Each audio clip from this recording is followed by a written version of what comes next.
This is the Mobile Home Park Lawyer Podcast with Ferd and Bryce. If you're looking to generate wealth and passive income in the lucrative world of mobile home parks, you're in the right place. You'll discover solutions to the common legal and operational pitfalls and how to optimize parks to maximize income. Your host is in the trenches. He's a real estate attorney, financial analyst, and mobile home park investor and operator. Now, let's turn it over to Ferd and Bryce. Welcome back, Mobile Home Park Nation. Ferd and Bryce here again today with another episode of the Mobile Home Park Lawyer Podcast. Got an exciting guest for you today. I've been able to work with this guy on a couple of projects. Exciting to hear his views on economics, underwriting, the industry in general, and just get to share him with our audience. Please help me welcome my guest, Bryce Robertson. Bryce, thanks for coming on, man. Thanks, Ferd. Great to be here, mate. Yeah, good. Obviously, we can tell from your accent you're not from Kansas City, but tell us a little more Tell us a little bit more about your background and how you got into MHP space. Yeah. So, born and raised in Australia. Then I got to the end of high school and I realized I do not want to do the university path. And so I had no idea about entrepreneurship or business at the time. So I went out there and I got a blue collar job and the highest paid I thought I could get when I was a steel fabricator welder. So I did my apprenticeship. And once I finished my apprenticeship, I went out to Western Australia and worked in the underground gold mines and working like 12 hours a day, 7 days a week. Saving up a bunch of money. And then I got to the point where I wanted to leave Australia and travel the world for 6 years. And I did exactly that. Here's how I did it. I started off in London. That was my first base camp. And I would work there, sometimes 12, 14 hours a day, even 7 days a week sometimes, work for like 3 months, save up a whole big chunk of cash, then go traveling through Europe. And then until my money ran out, and then I would come back and I would do the same cycle in Africa. And so I did like UK, Europe, and Africa for about 3 years. Then I wanted to change the scenery. So I went to a small little ski village called Fernie in British Columbia, Canada, in the Rocky Mountains. And I got right into my snowboarding, downhill mountain biking. I had my own little business out the coal mines, and then I was firefighting there as well. And I was so consumed with the activities that I was doing there that I didn't really travel anywhere else. And that allowed me to save up a big chunk for 2 years. And then I ended up taking that money and I took an 18-month surfing and scuba diving trip down in Central and South America. And in the last 6 months of that trip, that's where I met my wife, who's a native of California. So naturally, we ended up in America. And when we ended up in America, we just made a commitment with each other. We wanted to recreate this type of freedom lifestyle, except this time we wanted to do it, number one, so not only our money doesn't run out, but number two, so our money's growing while we're traveling and having fun and doing the things we want to do. So I started off.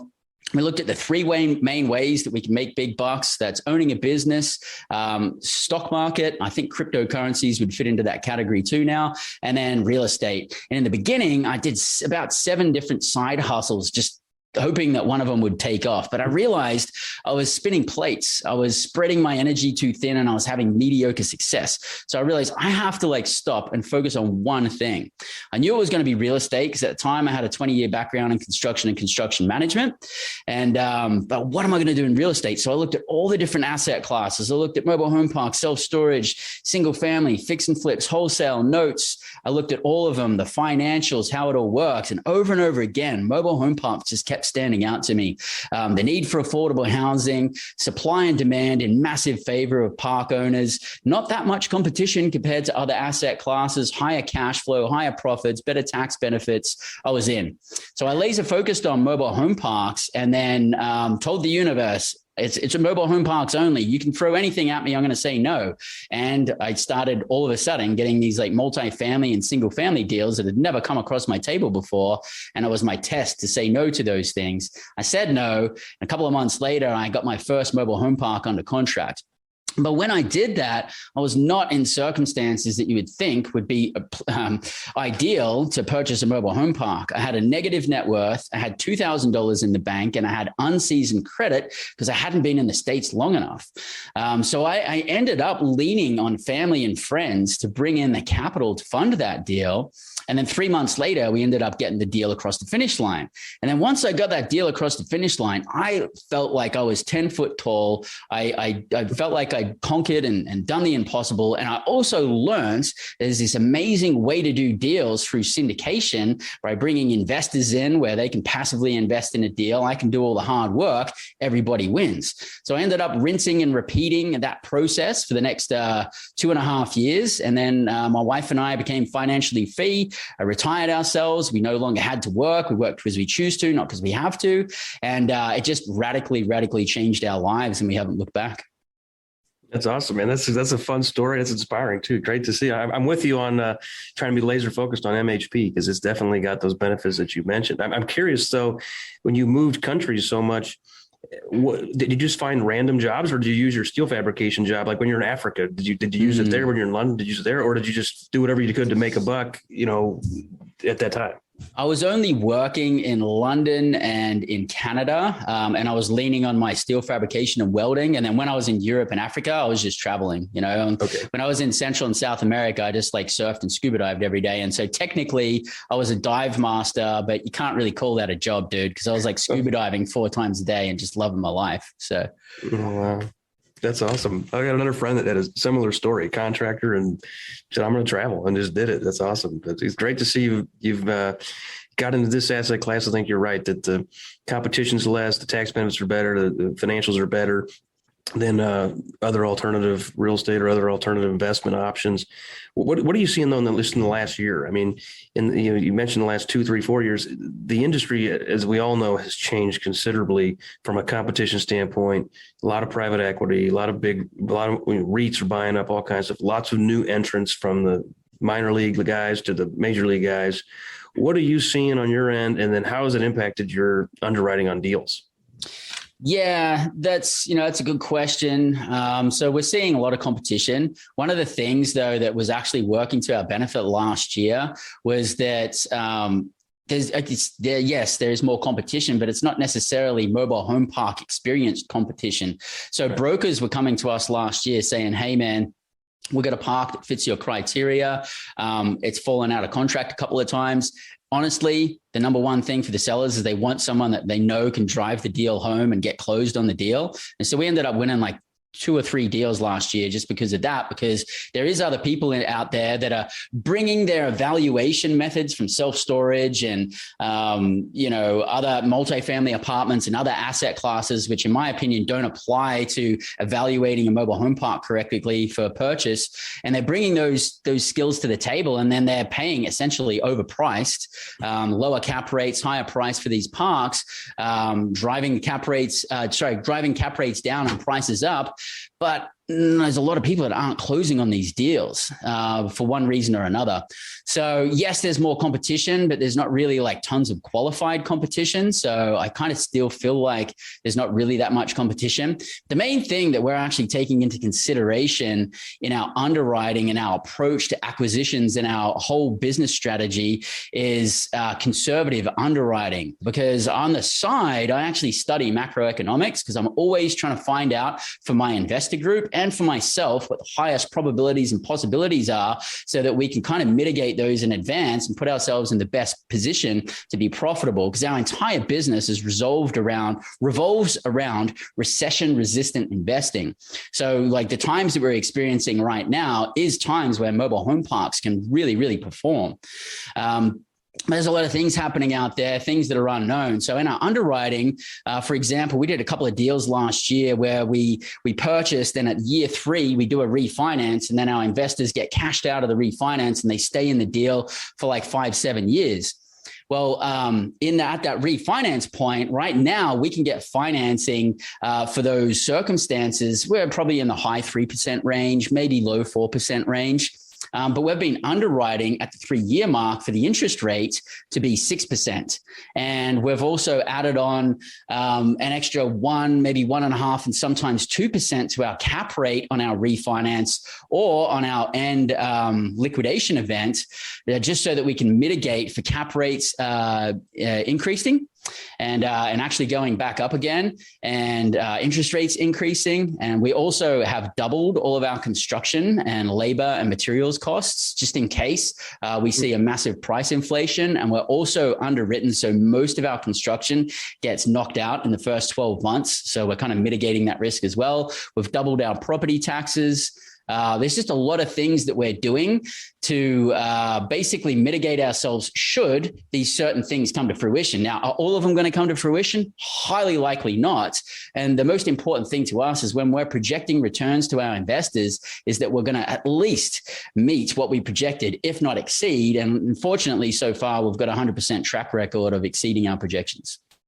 That's great. No, I mean, that's a good idea. I mean, yeah, I've seen it happen with a lot of people. Their assumptions are so aggressive, and some of my clients, for example, will just hire me. Hey, just do the paperwork. Some of them will say, hey, underwrite my deal with me. Someone will say, give me operational strategies. But I've had some where I've seen their financials and guys that are junior in experience to me, junior in net worth to me, they'll have refinance cash out assumptions in there. And I'll say, where are you going to get that loan 6 months in and take that cash out? He goes, I can't get that loan. And they're like, oh, why not? What should we do? I'm like, you've already told your investors, yeah, we're going to push the rent. We're going to fill 10 lots in 6 months. We're going to refinance. We'll take all the money out. I'm like, you're going to get this. It's not big enough for Fannie Mae, and it's not going to be seasoned enough. It's a local bank's not going to give you that cash out that fast and that 80% cash out. And they're like, oh, so they did the opposite of what you're doing. You're mitigating future problems that are perhaps outside of your hands, like macroeconomic conditions of interest rates, but which is prudent. But these guys were doing was, being overly aggressive. And it's in my opinion, it was statistically impossible for them to meet their projections. And in my opinion, that's not sustainable. If they're bringing investors in on the mix, as soon as they screw up the first deal, then investors aren't going to invest with them anymore. And they've pretty much burnt their name in the industry. In addition to that, they're probably going to have to reach a point, maybe 1, 2, 3 years into their business plan, realize they massively messed up. And now they're going to have to liquidate, maybe even take a loss for themselves. And I think that because of that, we're going to see quite a few more parks come back on the market because people realize they got in over their head or didn't have the right assumptions up front. I agree. I think that's the next cycle. I mean, the ma and pa owners are going away for professional owners on a regular basis, but you're right, with people coming from other asset classes, some of them have improper underwriting, and they're going to either A, realize they can't hit their projections and meet their investor yield, or B, they're going to realize there's a lot more active work than passive investing involved in this business. And I think as a result, the next cycle, 2-3 years from now, is going to expose some of those guys and bring more assets in the marketplace. I've personally invested with one group that this has been their problem. Unfortunately, I was required to invest because I sold them a park, so I had to keep some money in the deals. Otherwise I wouldn't have. But they've been kind of bailed out by decreasing cap rates and better industry forces. So it's like, even though they screwed up 3 years in a row, they kind of got lucky timing. But at this point, you're not buying at a 9 cap, so you're not very easily on market. So you can't. If you're buying at a 6 and your underwriting assumptions were incorrect, the market changes probably aren't going to bail you out. Yeah, I agree with you on that one, mate. So based on your underwriting, I'm hearing what I think is prudent but conservative, and then as you add conservative plus conservative, it's doubly conservative. What's that do for your deal flow? My assumption is there's a lot of deals that you got to look at and pass on because you're going to not be the high bidder. So are you finding deals off market, or are you finding deals on market that others, if for some other reason, have avoided? Yeah, we're finding deals on market and off market, both. So the on market deals, we're actually, one, we've got a presence in certain geographical area. We've got a name at these brokers. Some of them know that we put in lowball offers and just kind of wait until the right part comes with us. And then they let us know. And then others they're just cool with us putting in lowball offers and see if something sticks. And so, we're underwriting, we're saying no to tons of deals. And then the right deals come along. So, I mean, we're still got good deal flow. We're just very picky about it. And when we're doing our underwriting, first and foremost, it needs to check out for our investors. If we're not going to meet our investors' returns based off our ultra conservative underwriting, and there was things that I didn't even mention before, like if we if we think that we're actually going to take 18 months to execute on our construction business plan, we're going to underwrite that it's going to take 3 years because there could be things out of our control. So we're massively quicker on our timelines too than what we actually underwrite. But look, we just say no to a lot of deals, but then there's some deals that just may be in our geographical area that wouldn't work for another operator, but because we got a bunch of parks in that area or because we live close to that, it can work for us. But if we weren't that close to it, then maybe it wouldn't. And then, so being in some more tertiary markets is kind of working for us. And I think the fact that there is so many people not following through, they're putting deals under contract and they're not getting to the finish line. There's a lot of deals coming to us where they're just like, well, they can't take a chance anymore. Price is not the most important thing to them. Closing is.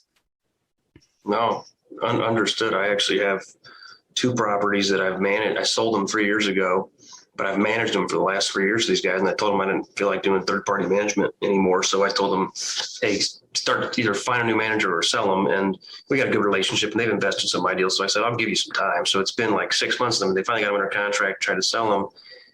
Both contracts are supposed to close by the end of the year. Both of them dropped at the last minute. So it's like, okay, they were going to get a good price, but it was a potential good price. It didn't happen. Is it realistic? Yeah. And some of it's like tied to financing. The buyers need to get certain financing terms and they think they're going to get it. And then they have a reality check and find out they're not.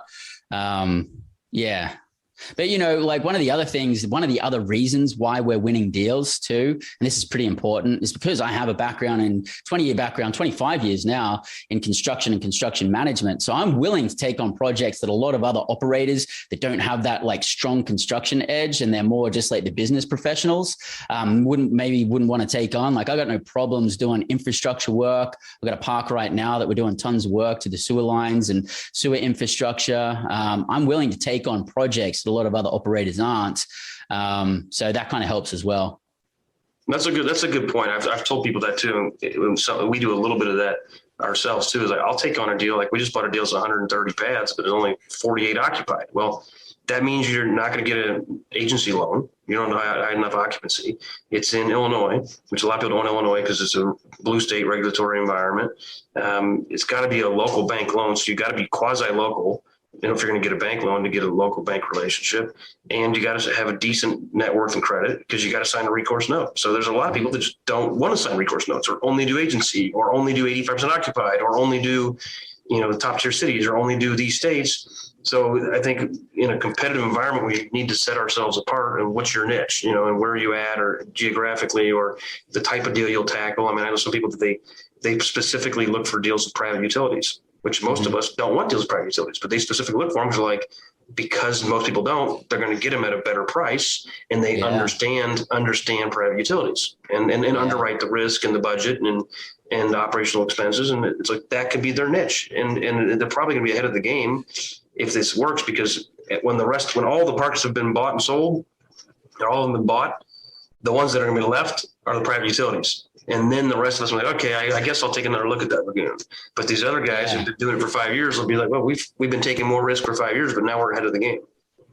Yeah. Private utilities, large amounts of park-owned homes, major value-add stuff with low occupancies and a lot of construction involved.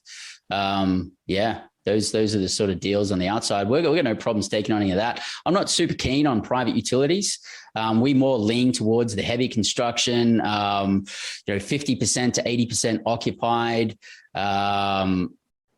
things that are in tertiary markets. Doesn't bother me so much as long as we feel like we've got the capacity to fill the lots through our test ads. And as long as we feel like we can, and more importantly, that we can pull the contractors we need to get the jobs done in those markets. Because sometimes it's harder to get contractors than it is to get tenants. Yes. Then we're game on and we do it. And, I am a very conservative underwriter, but I'm a very extremely aggressive manager and project manager. And we do all of our management in-house. We've got our own property management company, Innovate Collective.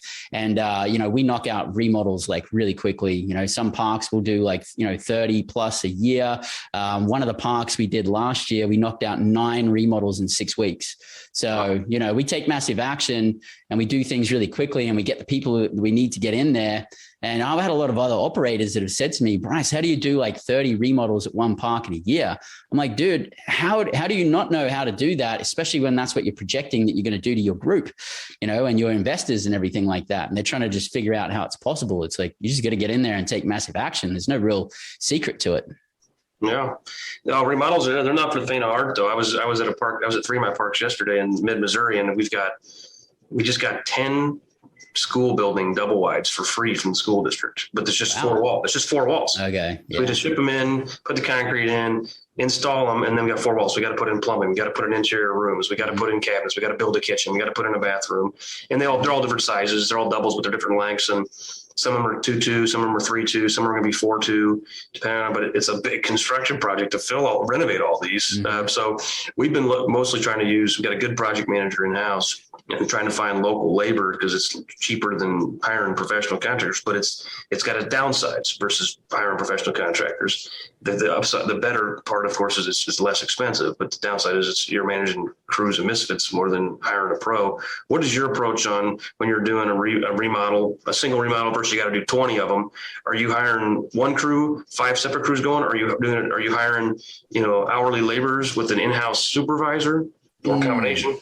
Our ideal setup on a small park is to have a maintenance manager who also doubles as a manager, because you can teach the management part, like on-site management part. You can't really teach the construction part. And then they can take care of the remodels, and they can do like 1-2 remodels a month, knock it out, cool pace. But if we've got a larger project, we actually have a construction crew that'll come in, that'll actually be part of the project, that almost, they do other jobs, but they're almost dedicated to us. And then they'll be just like knocking out tons of construction. And we'll even give them lawn mowing. We'll give them all sorts of different repairs and maintenance and remodels and tons of different work. And then even help them build their teams sometimes and be like, all right, you guys need like 5 or 6 more people. You need a couple more electricians and some more carpenters, another plumber, a roofer. And we can just like go out there, and our team actually helps them build their team. And we kind of like all work together in synergy to get the job done. They make tons of money. They're making money. They're making bonuses. Our managers are making sales bonuses. So they're all hungry to do it on the timelines that we want to do it on. And we just kind of like work in together and see how we can help each other. But it's a challenge to find those crews. Those people aren't everywhere. We have to go through tons of contractors. It's very disheartening. It's very disappointing. There's a lot of contractors that don't do what they say they're going to do, don't even show up. So, you got to sift through all the nonsense.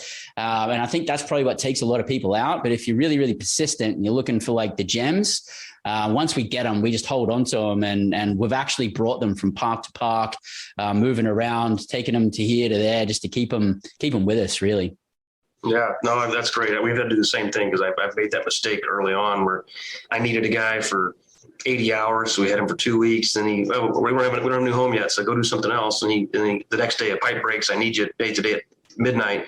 He's like, oh, I'm out of town. I'm doing a roofing job 3 weeks for 3 weeks halfway across the country. It's like, crap. Like I learned, keep the good ones, keep them busy year round. So like, I'm going to find, like, before you're done, I got another home coming.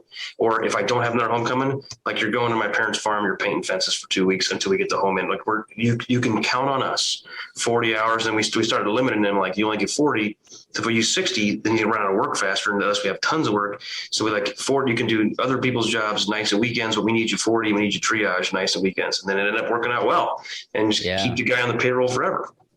And he doesn't have to go bid jobs, or doesn't go, we have indoor work and outdoor work, so he used to have a job where if it rains, he doesn't get paid that day. So I've learned that keep the guys busy, keep them fed every day, and then they'll stick around, and it's a win-win. Yeah. And it's an interesting industry, the construction industry, trades, blue collar workers. It's my personal prediction that I think in I don't know how many years, let's just say like 5 years, maybe 10 years time, they're going to be more like doctors and attorneys, where they're going to be the high income earners, because there's not that many people. There's not many millennials breaking into the place. There's tons of baby boomers that are getting out of the space. We've got supply chain issues where materials are like more expensive. There's problems hiring people all over the place, and specifically problems for people hiring good contractors to be in their companies. A lot of contractors, they're starting to become more and more entitled as we get along, and they're kind of cherry picking taking jobs, and it's becoming a very different industry. It's becoming much more in favor of them because they're in high demand and there's a low supply of them. And I don't see any indicators that let me believe that there's going to be an abundance of millennials that are going to come out and start joining the trades and start, plumbing and roofing and welding and all that kind of stuff. I just don't see that. So it'll be really interesting to see where the space goes and how expensive construction costs are going to be in the future. I think you're spot on. I think the contractors have realized that we need them more than they need us. So the pricing is adjusted. I have an uncle who's a contractor, and he called it, how do you phrase it? I give him a bid price that says I don't want the work, but if you pay me this, I'll take the work. So he's like, if he's booked out for 3 months, somebody wants him to bid a bathroom remodel, they go look at it and it should be like a $3,000 or $4,000 job. He'll say $12,000. And most of the people will be like, I'm not gonna pay $12,000 for a bathroom remodel, but every once in a while someone will say, okay, seems fair. And he's like, what? I'm gonna get $12,000 for bathroom? So he's like, okay, I can fit you in 10 days from now, and then bump the rest of the list. But he's like, and if you go do that 10 times, you might waste an hour 10 times. But if you get 1 out of 10, he goes, you're gonna get overpaid $8,000 or $9,000. Yeah. I'm like, you're the problem. Yeah. But you can't blame them. But we have to work with it, and so we have to take these things into consideration if we're going to be wise and if we're in this for the long term. Yeah, that's great stuff. Great tips. Well, this is good, Bryce. Late grad, we got to talk about these different topics. Anything else you want to cover? Any tips or tricks or experiences that you want to share with our audience? I think, for the first time, people that are looking to break into this space, don't get caught up in wanting to know the ins and outs. As long as you understand the basic process of here's my criteria, here's how the purchase process works, and then here's how to close, and here's how to do your takeover. If you understand the main steps of that, you don't have to get granular about it. You have enough information to get started. And then if you can team up with somebody who's experienced, who's been doing it before, that can look over your shoulder, they can just look at your underwriting and say, yeah, there's a couple of red flags there. Let's look into these. You can get started. But I hear so many people who want to break into the space that want to understand everything first. By the time you figure it out, the opportunity is going to be gone. So you got to just take the first step. Don't worry about the second step. Once you do the first step, then you can think about the second step and the third step. And if I didn't follow that process, then there's no way I'd be standing here or sitting here talking to you today. And for everybody else who's experienced, I think, we've still got a good couple of years left of good mobile home park investing. I think that we're going to see a lot more increase in the demand for affordable housing, and mobile home parks are the biggest contributor to that. We still can't solve the problem because there's not enough mobile home parks to be able to solve that problem. But we're in a really good position for the next few years. And, the tax benefits that we can get in mobile home parks, we may not be able to get those in years to come. If they start changing the rules on depreciation, then we may end up having different tax benefits and everything like that. So this year is still a really, really good year to get into mobile home parks. Of course, I'm not giving any advice whatsoever. It's just it's for educational purposes only. But yeah, good time to enjoy the fruits of mobile home parks. Absolutely. It's great stuff. Bryce, where can people find you if you want to reach out to your website or email or anything? Yeah, you can go to our website, PropertyWorkzUSA.com. Works ends with a Z or a Z. You can also hit me up, Bryce at PropertyWorkzUSA.com, an email, and we'll get the conversation going. Oh, man. Sounds great, Bryce. Appreciate it. Beautiful. Thanks a lot. Yep. Thank you very much. You've been listening to the Mobile Home Park Lawyer Podcast with Ferd Neiman. Ready to learn more? Go to www.themobilehomelawyer.com for free resources and materials to help you succeed. If you love the podcast, go to Apple Podcasts, give us your review, and subscribe today. Thank you for listening. Neither the Supreme Court of Missouri nor the Missouri Bar reviews nor approves certifying organizations or specialist designations. The choice of a lawyer is an important decision and should not be based solely upon advertisements.